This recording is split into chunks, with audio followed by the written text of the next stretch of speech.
these will be the next slides. We have an explosion of biodiversity and health research, fortunately. So I think this is just on the start. But I would be very happy if more and more people get engaged in order to fill this so that they understand this.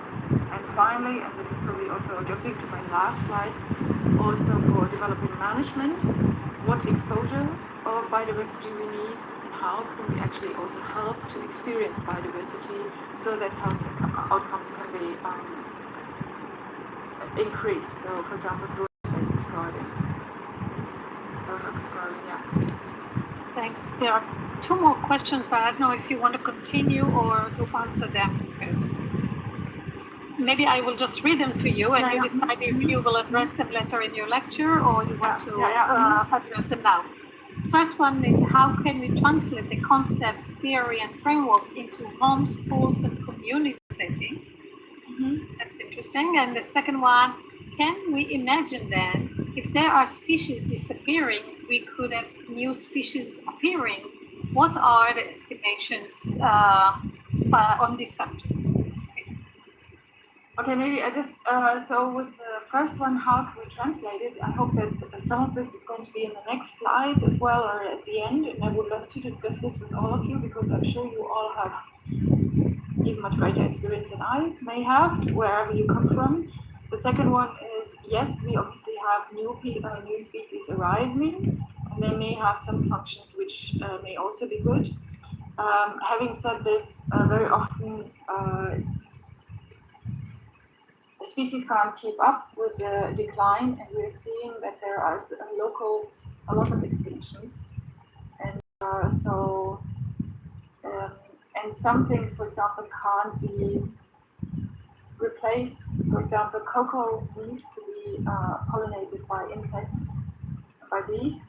Otherwise, you can't have chocolate, and you can't just replace this. So, yeah. Not sure whether this is satisfactory, but I would say yes, we are going to see new species arriving if we say this. I wouldn't say that there are new species evolving. Obviously, evolution is always taking place, but at the moment, the rate of extinctions is 100 times higher than the normal rate, and there would be always a normal rate of extinction and a normal rate of species emergence, but the extinction rate is 100 times higher at the moment than would be expected. So it is very serious, and it is a security risk which we're running in. And at the moment, we are treating security very much in a military style, but we should really have an integrative understanding of security, and our life support system, including biodiversity as well as climate change adaptation, is key to that, because obviously we may have to deal with some immediate threats, especially if you are in a war zone. This doesn't seem, then obviously it's very immediate, but I think we need an integrative and long-term approach to security, and this is also being mentioned in most of the security guidelines we have internationally and nationally, but at the moment it's being a bit lopsided, and it's seen again that you can take biodiversity, climate and so on as granted, and thereby also health. Okay, I'm digressing a little bit. I would now like to continue with my lecture.